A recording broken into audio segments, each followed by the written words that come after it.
বিগত সরকারের আমলে আর্থিক খাতের দুর্নীতি ও অনিয়ম এমন পর্যায়ে পৌঁছেছিল যা অনেকটা অকল্পনীয়। তার সরকারি প্রতিষ্ঠানগুলোকে ধ্বংসের দ্বারপ্রান্তে নিয়ে গিয়েছিল বলে মনে করেন অর্থ উপদেষ্টা ডক্টর সালেউদ্দিন আহমেদ। তবে হতাশ হওয়ার কিছু নেই জানিয়ে তিনি বলেন, এখন অর্থনীতি কিছুটা ঘুরে দাঁড়াচ্ছে, তবে সংস্কারে জনগণের সহযোগিতা প্রয়োজন। অন্যদিকে সিপিডির সম্মানিত ফেলো ডক্টর দেবপ্রিয় ভট্টাচার্য বলছেন, বিগত সরকার ভুল তথ্য দিয়ে সরকারি উন্নয়নের বয়ান শুনিয়েছেন। শনিবার আর্থিক খাতের সংস্কার নিয়ে এক আলোচনায় তারা এসব কথা বলেন। জিহাদুল ইসলামের প্রতিবেদন।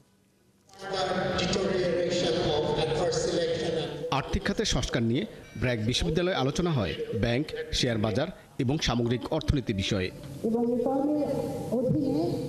আলোচনায় সিপিডি সম্মানীয় ফেলো ডক্টর দেবপ্রিয় ভট্টাচার্য বলেন, বিগত সরকার ভুল তথ্যে উন্নয়নের যে বয়ান শুনিয়েছে সেটার ব্যবচ্ছেদ করা না গেলে সংস্কার বাস্তবায়ন এবং আগামীর বাংলাদেশ গড়া সম্ভব নয়। কেউ কেউ বলে যে whether we will go to a middle income trap or not, we would like to say we are maybe already in the middle income trap. প্রবৃদ্ধির যে তথ্য আমাদের দেওয়া হয়েছিল, সেই প্রবৃদ্ধির যে উপাত্ত দেওয়া হয়েছিল, এইটার ভিতরে মারাত্মক ধরনের সমস্যা ছিল।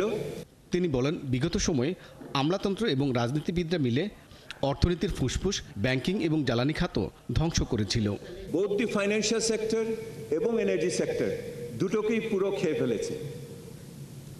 কে খেলো?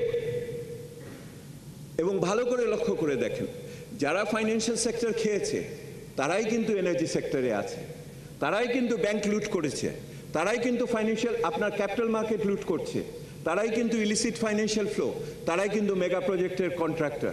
দে are all same group of people over there. এই সময় অর্থ উপদেষ্টা বলেন, বিগত সরকারের করা আর্থিক খাতের অনিয়ম দূর করে ঘুরে দাঁড়াচ্ছে বাংলাদেশ।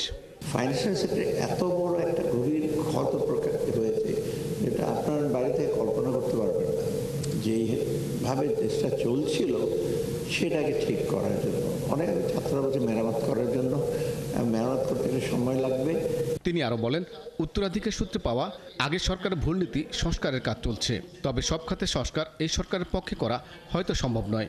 হাত বইয়ের জন্য যেগুলো আমরা করে যাচ্ছি মানুষের ভালোর জন্য এবং জনগণ যেন কনভিন্স হয়, তখন জনগণই আপনাদের চাপ দেবে এটা কেন করছেন না। তিনি বলেন, বিগত সময়ের পাচার হওয়া টাকা ফেরত আনার চেষ্টা চলছে, আর ভবিষ্যতে যেন কেউ টাকা পাচার করতে না পারে সেই ব্যবস্থাও গ্রহণ করা হচ্ছে। সম্ভাবনা আছে।